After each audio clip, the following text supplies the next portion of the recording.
इंदसदवंदियाणं तिहुवणहिदमधुरविसदवकाणम् अन्तातीदगुणाणं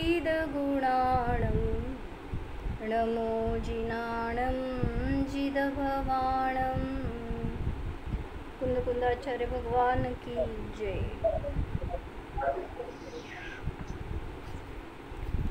पंचास्तिका संग्रहामध्ये 97 नंबरची गाथा बघत होतो। चुलिका सांगतायत, काय चाललं होतं वर्णन? 97 धर्म अधर्म आकाश उद्गल आणि जीव हे 5 अस्तिकाय आहेत। या 5 अस्तिकायांचं वर्णन सांगून झालंय। मग आता चुलिका रूपाने त्याचं व्याख्यान करतायत, म्हणजे ग्रॉस एक सामान्य आयडिया समजण्यासाठी काय स्वरूप आहे हे सगळ्याचा सार रूपाने सांगतायत। आगास काल जीवा धम्मा धम्माय मुक्ती परिहीणाम मुत्तम पुग्गलदौवम जीवो खलु चेदनो तेसु।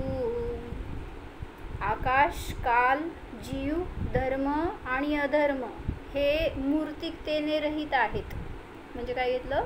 अमूर्तिक आहेत। 5 द्रव्य अमूर्तिक आहेत, उद्गल द्रव्य मूर्तिक आहे। म्हणजे मूर्तिक अमूर्तिकच्या अपेक्षेने क्लासिफिकेशन केलं। आता चेतन आणि अचेतनच्या अपेक्षेने सांगताय। जीवो खलु चेदनो तेसु, जीव त्यामध्ये एकटाच कसा आहे? चेतन आहे। बाकी सगळे कसे आहेत? तर अचेतन आहेत। अजून कुठल्या अपेक्षेने कथन करता येईल? 6 द्रव्यामध्ये जीव अजीव मूर्तिक अमूर्तिक, अजून चेतन अचेतन। जीव अजीव मध्ये चेतन अचेतन आलं की, आणि सक्रिय निष्क्रिय येणार आहे पुढच्या गाथेमध्ये करणार आहेत। अजून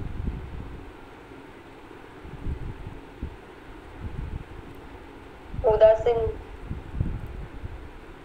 नाही, उदासीन म्हणजे आता प्रदेशाच्या अपेक्षेने घेऊ शकतो, म्हणजेच अस्तिकाय आणि अस्तिकाय नाही आपलं जे प्रकरण आहे त्या अपेक्षेने पण भेद होतो। झाले का? अजून काय होते? म्हणजे समानता आणि असमानताच्या रूपाने भेद करायचे आहेत ना। मग चेतन अचेतन मूर्तिक अमूर्तिक आणि अस्तिकाय आणि एक प्रदेश या अपेक्षेने तर भेद झाले। सक्रिय आणि निष्क्रियच्या अपेक्षेने पुढच्या गाथेमध्ये सांगणार आहेत। आकाश काल जीव धर्म अधर्म ये 5 द्रव्य मूर्तिकता से रहित है, अर्थात स्पर्श रस गंध वर्ण से शून्य है। जे जे मूर्तिकतेने रहित असतं ते स्पर्श रस गंध वर्णाने रहित असतं, जे स्पर्श रस गंध वर्ण सहित असतं ते मूर्तिक असतं। एक उद्गल द्रव्य ही मूर्तिक है। इस परिस्थिति में उपाधि के संबंध से उपचार से जीव भी मूर्तिक कहलाता है।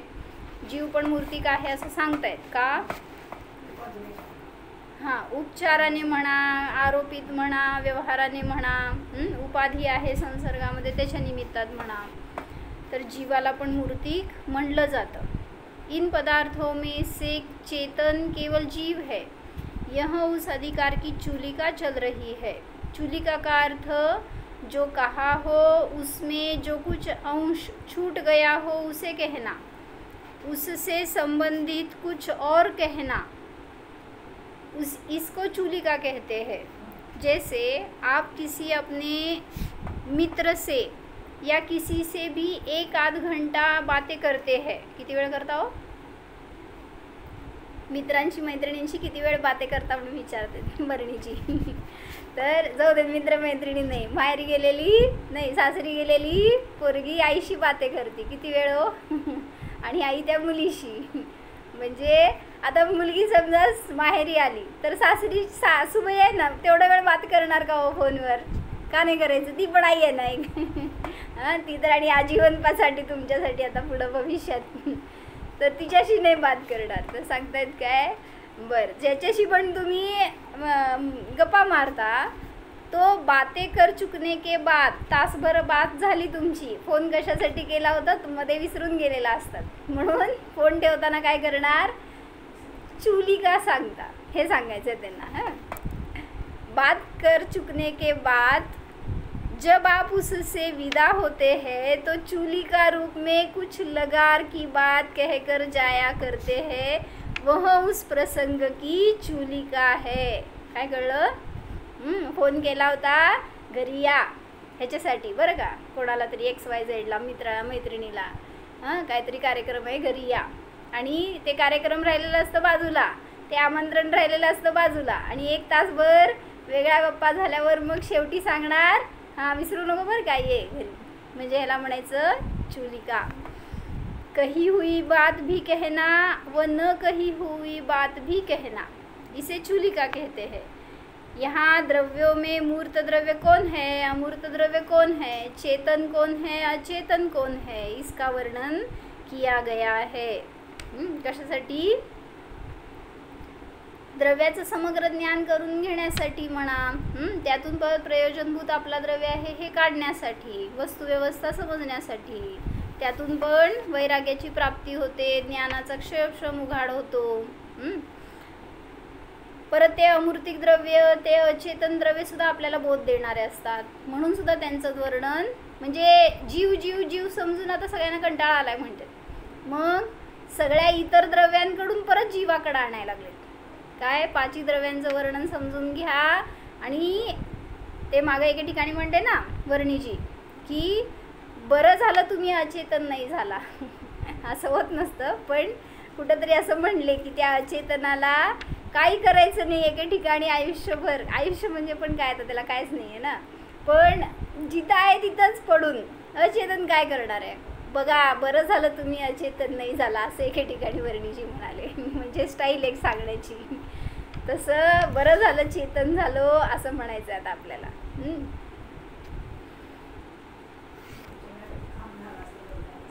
काम झालं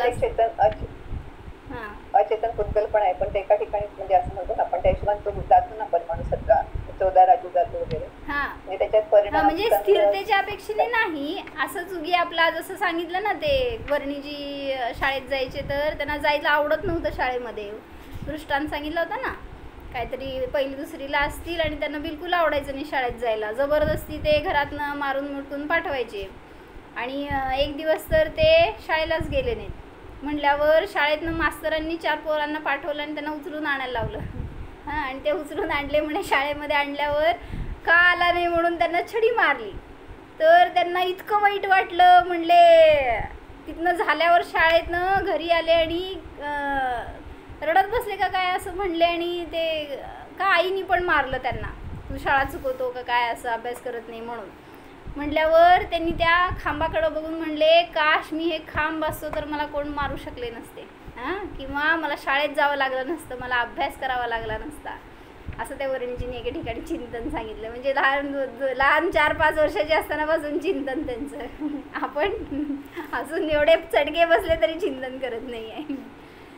म्हणून जे काय दिसतं, जे काय शिकायला मिळालं, जे काय घडतं, त्या सगळ्यावरून आपल्याला चिंतनाला विषय घ्यायला पाहिजे, आपल्या स्वतःकडे यायला पाहिजे. आज काय केलं?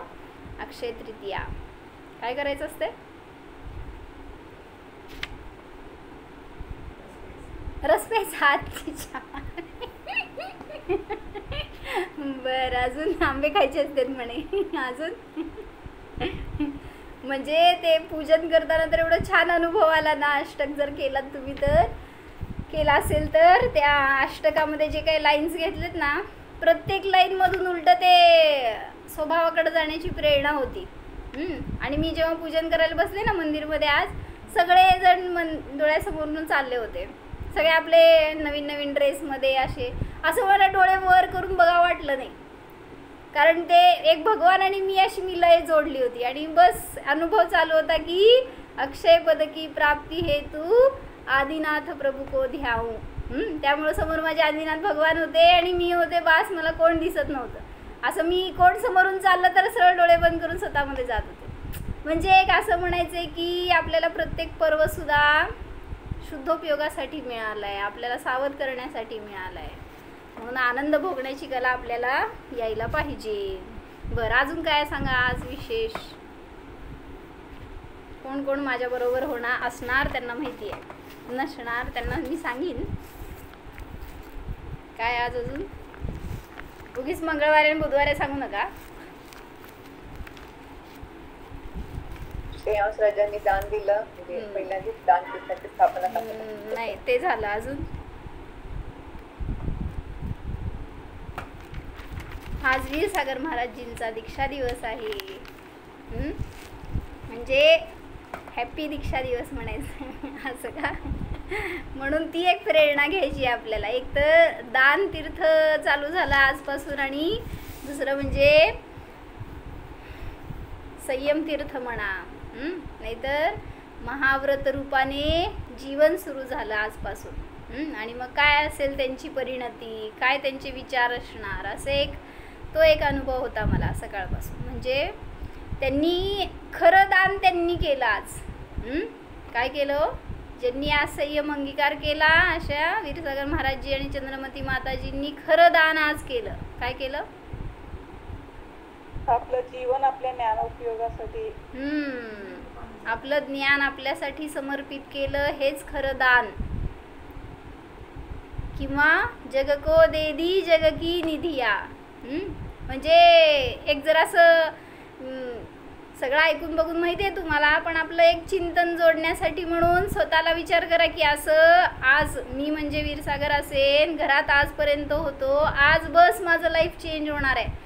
काय परिणती असेल विचारामध्ये, काय ती धून असेल, काय दृढता असणार जबरदस्त की बस मला आता माझ्यासाठी जगायचं आहे. म्हणजे एक असं वाटलं की घरात होते.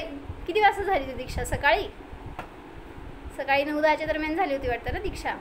तर विचार करा 9 वाजेपर्यंत घरात असताना रोल वेगळा, इमेज वेगळी, आणि जस्ट 9च्या नंतर दीक्षा झाली असेल तर सगळं चित्रच पलटून टाकलं. कोण कोणाचंच राहिलं नाही. दीक्षा घेतल्या घेतल्या अंतर्मुहूर्तात सातवं. कशाला अंतर्मुहूर्त तरी असं अनुभूती घेतली की तिथं बहिरंगात वेश सुटला होता. चतुर्थ पंचगुण स्थानातनं 7वं गुणस्थान सहज प्रगट झालं. कारण भावलिंगत्व तर होतंच आणि त्या पूर्वक द्रव्यलिंगत्व सुद्धा प्रगट झालं होतं. म्हणून सांगायचं की मला विचारायला असा की पूर्वदशेमध्ये सगळ्या जबाबदाऱ्या, कर्तव्य, संबंध, संयोग सगळं जवळ होतं. काय झालं, तेवढ्या एका क्षणात सगळ्याचा नाश झाला. म्हणजे आणि सगळं होतं, काय नव्हतं असं नाही. म्हणजे धन वैभव असणार, शरीर असणार, पत्नी होती, कुटुंब होतं, सगळं होतं. सगळ्याचं दान झालं. सगळ्याला सोडलं आणि बस स्वतःला स्वतःचं दान दिलं. आणि मग या दृढतेनिशी त्यांनी जे वैराग्यपूर्वक व्रत पालन केलं, महाव्रत घेतलं, तर ते किती आनंदाने, किती प्रसन्नतेने निर्वहन केलं त्याचं. ते जीवन आपल्यासमोर येऊ दे तर खरी अक्षतृतीया झाली आपली पण. आणि ते संस्कार स्वतःवर करून घ्यायचे की मला सुद्धा महाव्रत अंगीकार करायचं आहे, मी सुद्धा मुनी होणार, मी सुद्धा मोक्षाला जाणार, आत्मध्यानच करणार, आत्मकल्याणासाठीच माझा सगळा पुरुषार्थ असावा, या संसाराचा नाश करावा म्हणून मी संसार करतोय, हे सुद्धा भाव असावेत. का जेवतोय, शरीराचा नाश करायला जेवतोय. वाटतंय का? कुठं शरीर पुष्ट होते तुम्ही जेवता तर. आंबा खायचं तर मस्त शरीर सुदृढ होते म्हणतात. तूप रोटी खातो आणि म्हणजे शरीराचं सगळं पोषण चालू आहे. मग ही भावना करा, जे काय मी कार्य करणार त्याच्या निमित्तात मोहाचा, शरीराचा, कर्माचा, संयोगाचा सगळ्याचा नाश हो. तर मला स्वभावाची प्राप्ती झाली असताना हे सगळं सहज होणार. किती भावभावांमध्ये गाथा आली आहे की दीक्षा काळामध्ये दीक्षा घेतात तो दिवस आठवा. हा ना, बरोबर. कशासाठी? वैराग्याला पुन्हा प्रेरणा मिळण्यासाठी. जर समजा कोणी विचलित झालं असेल, कोणाला शंकित झालं असेल मला होणार की नाही, कोणाला भय झाला असेल, तर त्याला सांगितलं पुन्हा तो क्षण आठवा ज्या क्षणामध्ये दीक्षा झाली होती. असं मी सतत आठवते जेव्हा माझं व्रत झालं. म्हणजे कधी आपल्याला पुन्हा अजून पुढं सरकण्यासाठी प्रेरणा मिळावी ह्याच्यासाठी. तर तुम्ही पण कुठलं काय संयम घेतला असणार तर त्याचं त्यावेळेसची जी विशुद्धी असती ना, ती विशुद्धी आपल्याला अजून पुढं सरकण्यासाठी प्रेरणा देते. म्हणून म्हटलं आपलं जीवन अग्रेसर व्हावं, पुढं सरकावं ह्याच्यासाठी. आपल्या ज्ञानात, ध्यानात, साधनेमध्ये अजून थोडा उत्साह यावा ह्याच्यासाठी म्हणून त्याचं रिकॉल करत जावा. बर, वाचायचं आहे आज महाराजांचा एक लेख वाचावा असा विचार आला होता. हां, आपलं झालं की आता किती वेळ झालं? 15 मिनिटं झाले.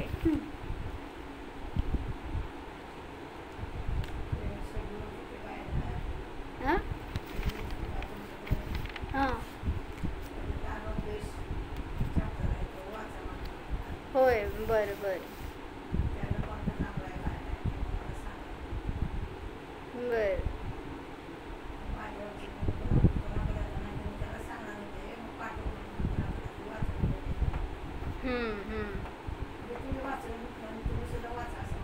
बरं बरं बरं, चालतं.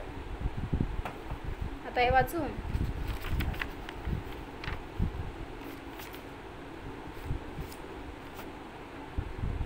कोणीतरी सौ शकुंतला सौंदत्ती, साखरवाडी, फलटण, त्यांनी महाराजींबद्दल अनुभव सांगितलाय. हां हां, बर बर, साखरवाडी लिहिलंय. साखरवाडीचे आहेत हे. बर बर, लेडीज आहेत ह्या, लेडीज आहेत त्यांना का? हे सौ शकुंतला सौंदत्ती नाव आहे, त्यांनी लिहिलंय. बरं, बघते काय लिहिले बघू आपण अनुभव.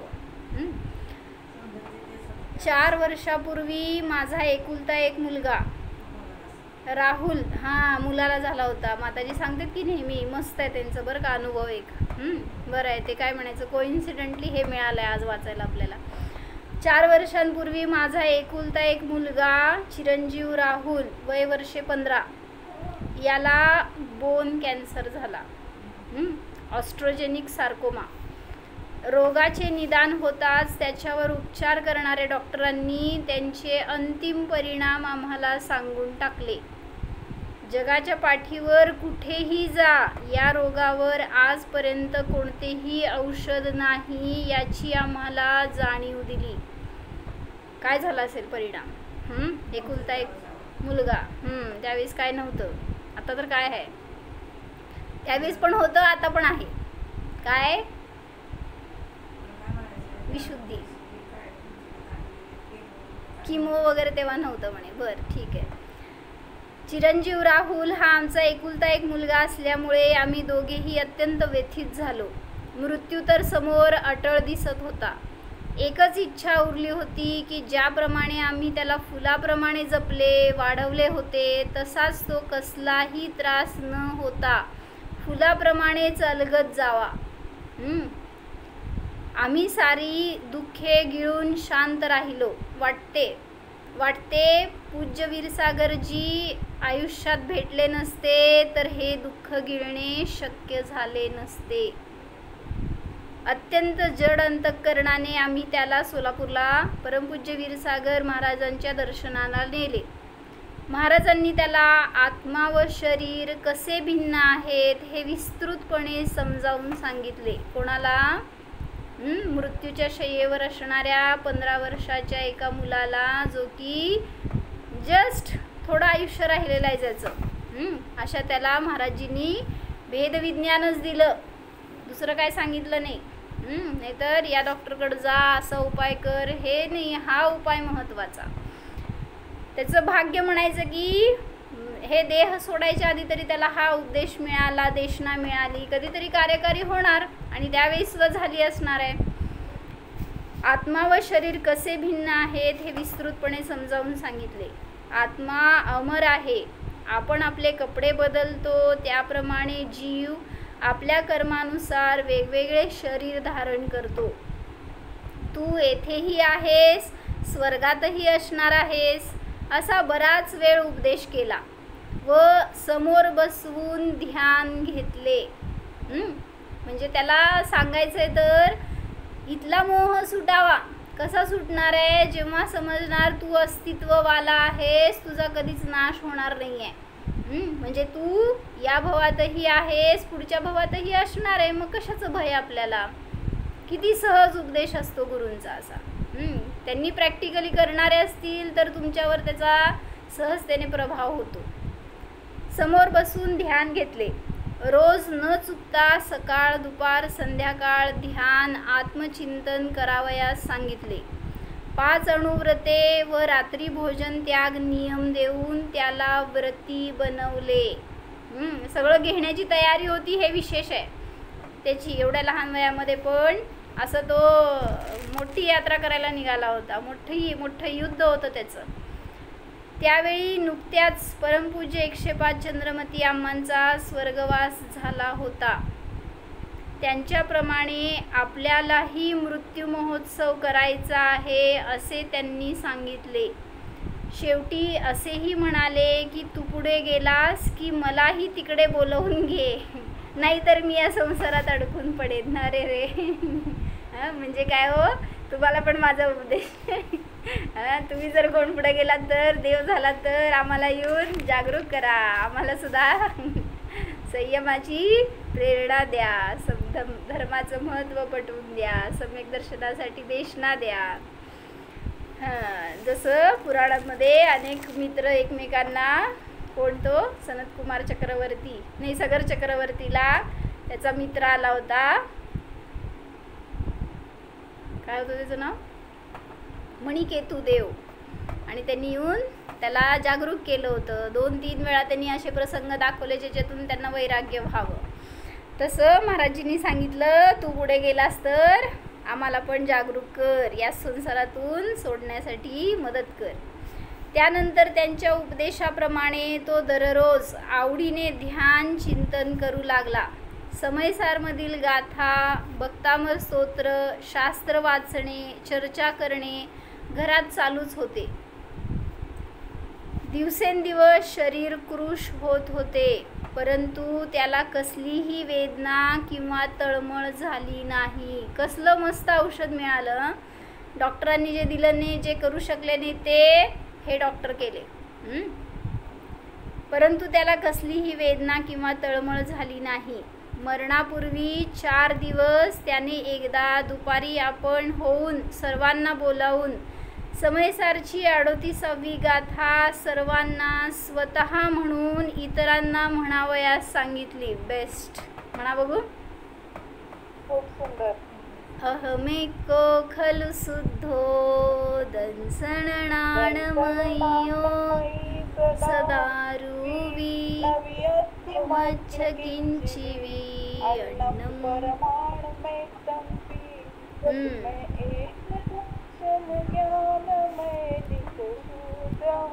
रूपी नहीं ये अन्य सब परद्रव्य किंचित मात्र भी मेरे नहीं. समजलं का?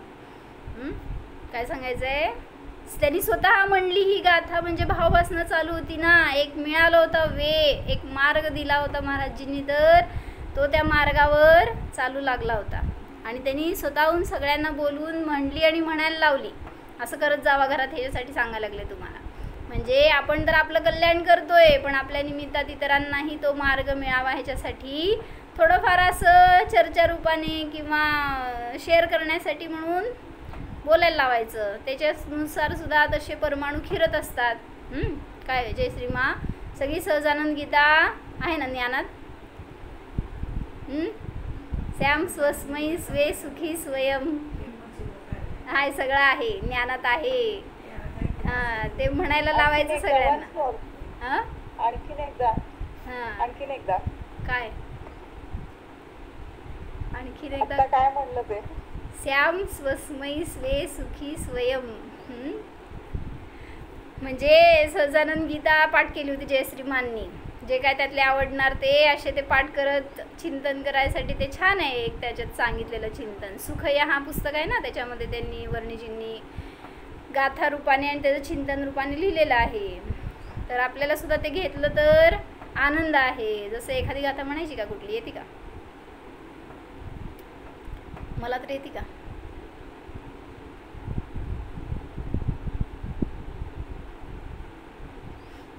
बघावंच लागणार. माताजी असं फटकन म्हणल्या असत्या.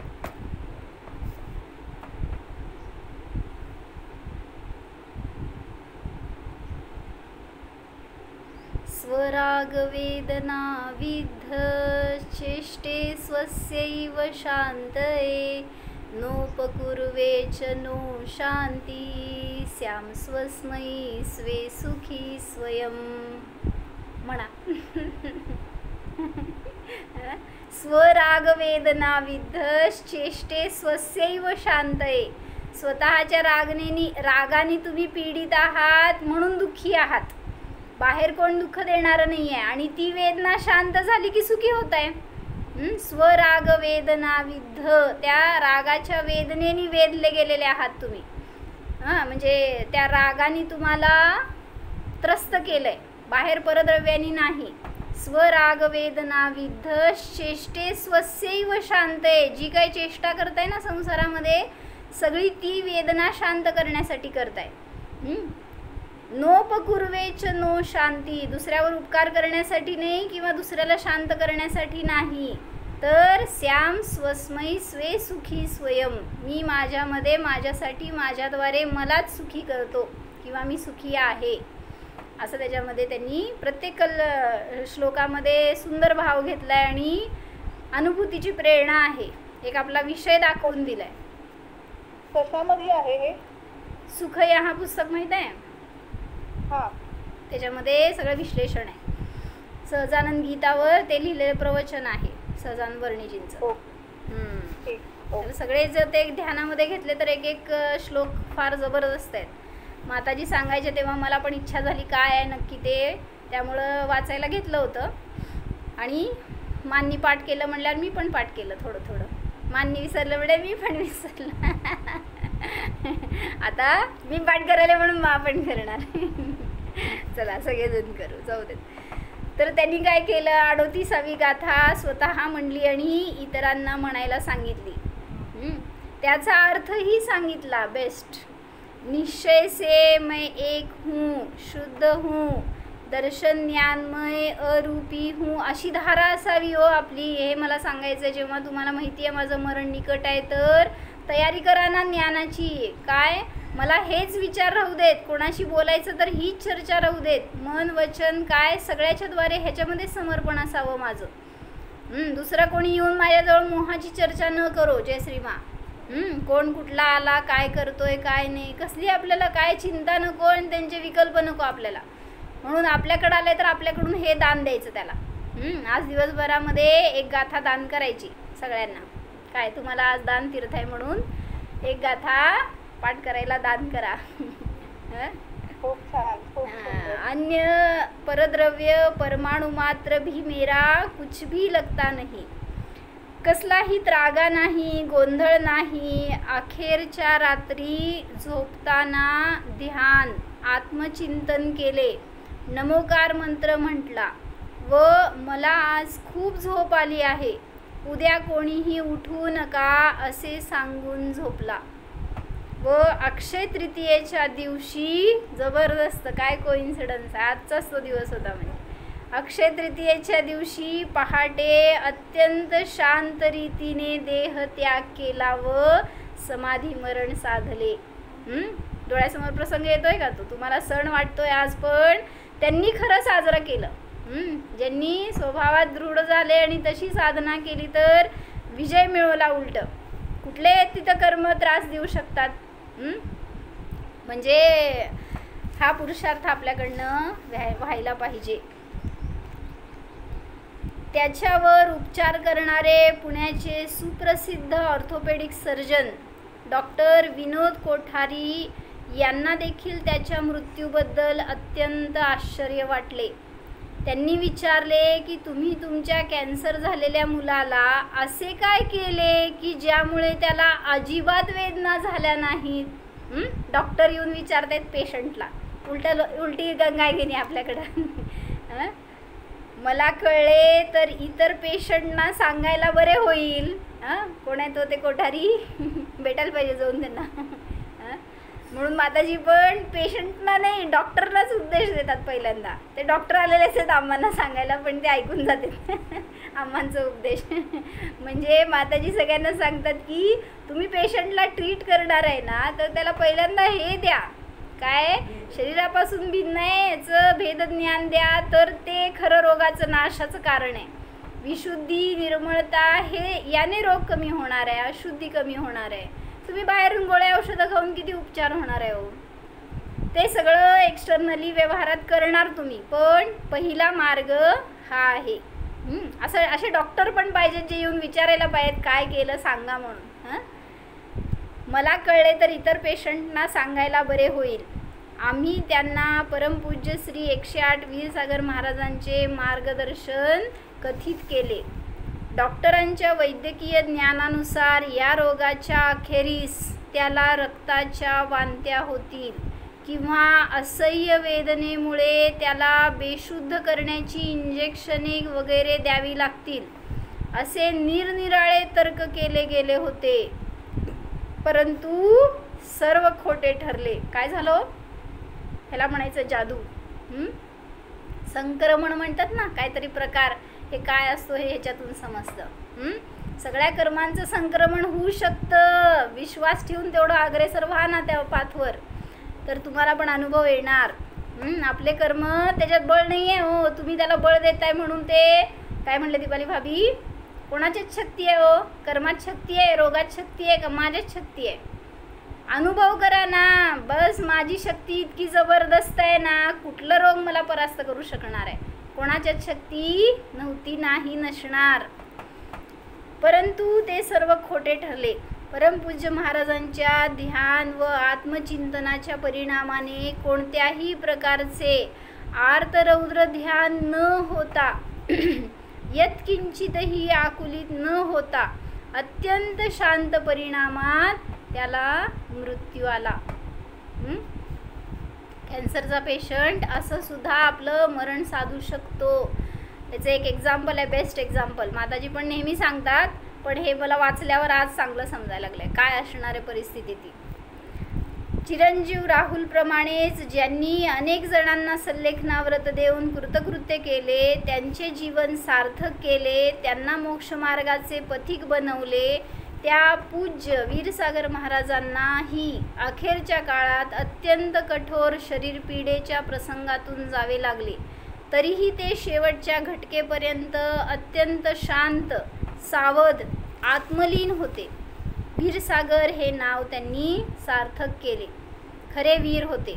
म्हणून काय सांगितलं, जेव्हा शूर कोणाला म्हणायचं आणि वीर कोणाला म्हणायचं सांगा.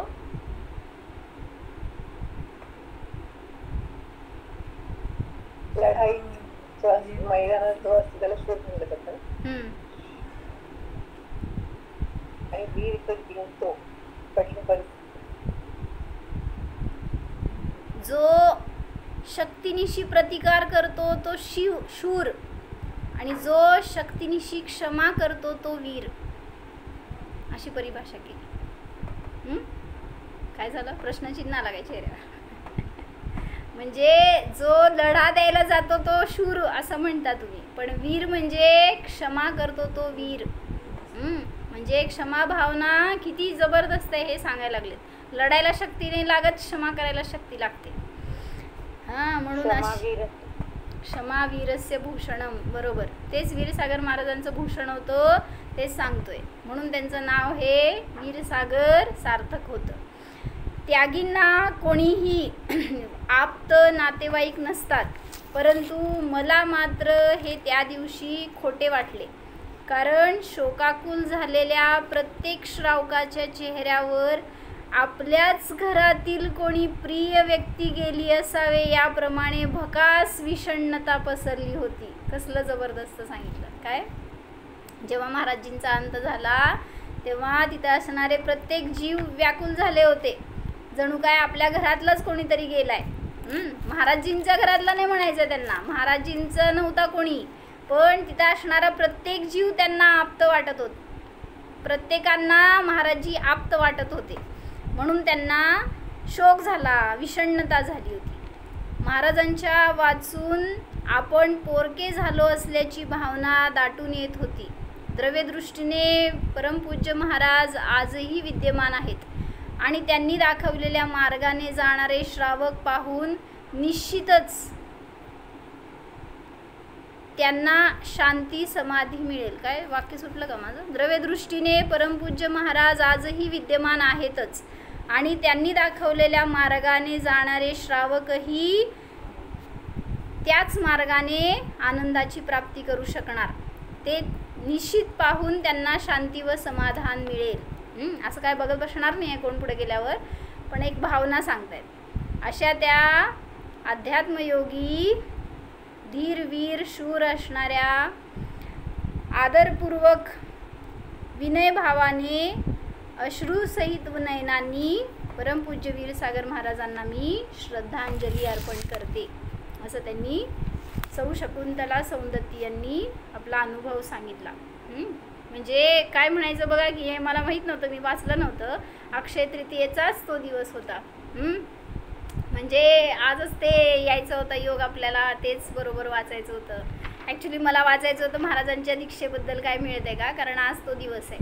म्हणजे महाराजांनी पण संसाराचा त्याग केला आजचाच दिवस. त्यांनी सुद्धा आपल्या वर्तमान संसाराचा त्याग केला, तोही आजचाच दिवस. आपण काय करायचो? काय करायचं? आपल्यासाठी सुद्धा आजचा दिवस असा मेमोरेबल करायला पाहिजे, मेमोरेबल व्हायला पाहिजे. असं काहीतरी करा जेणेकरून की अतिंद्रिय आनंदाचा भरपूर भोग घ्यायला मिळावा. आणि थोडंसं वैराग्याचे संयमाचे संस्कार स्वतःवर करा, जेणेकरून की त्याच्या निमित्तात सुद्धा असंख्यात गुणी निर्जरा असते. म्हणून संक्रमण व्हायला वेळ लागत नाही. म्हणून आपण करायला जातोय त्या रोगाचा, त्या संकटांचा, त्या प्रतिकूलतेचा प्रतिकार करायला जातोय. उलटं करा, काय अशी साधना करा, स्वतःमध्ये अशी दृढता करा की असे सगळे रोग वगैरे सहज नष्ट होतील, सगळी संकट नष्ट होणार आणि आपल्याला अतिंद्रिय सुखाची सहज प्राप्ती होऊ शकणार. म्हणून आपलं दान आपल्यासाठी द्या. बाहेरून मान्य मगाशी सांगितलं वाक्य, धन दान करायला जाता तुम्ही आणि त्याला धर्म मानता, तर सांगितलं उंटावरून शेळ्या राखताय. चपराक मारली असं वाटलं का? ते दान म्हणजे दान नाही. हे सगळं बहिरंगात होणार आहे हो तुमच्याकडून. पण खरं दान कुठलं आहे? स्वतःला स्वतःचं दान द्या. आपला वेळ द्या, आपली शक्ती द्या, आपला उपयोग द्या, आपलं जीवन द्या स्वतःसाठी, तर ते खरं दान होणार. हो, ती म्हणायची का गाथा? बर, मान्य गाथा दिली आहे. सगळ्यांनी सगळ्यांना दान करा. एगो मे सासदो अप्पा नाणदंसण लखणो सेसा मे बाहिरा भावा सव्वे संयोग लक्षणा. नियमसारची गाथा आहे. कितवी आहे आता तेवढी शोधा. एगो मे सासदो अप्पा, हा मी एक आहे, शाश्वत आहे. नाणदंसण लखणो, ज्ञानदर्शनमय आहे.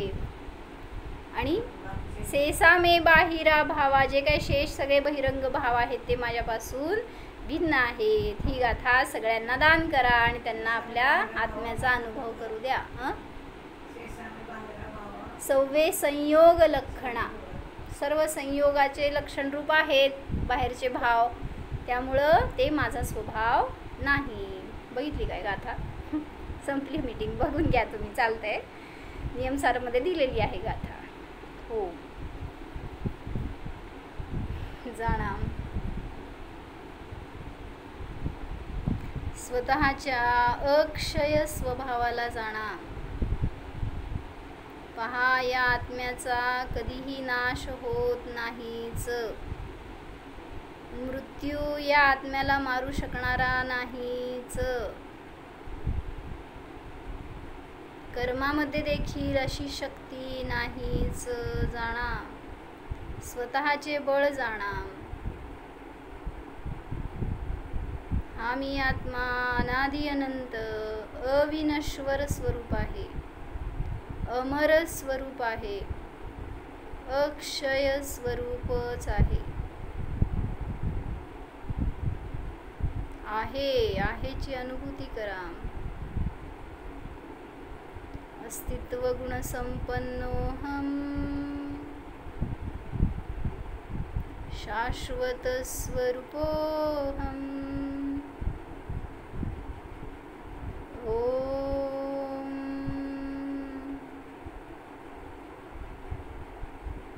विसर. नमो हरिहंता.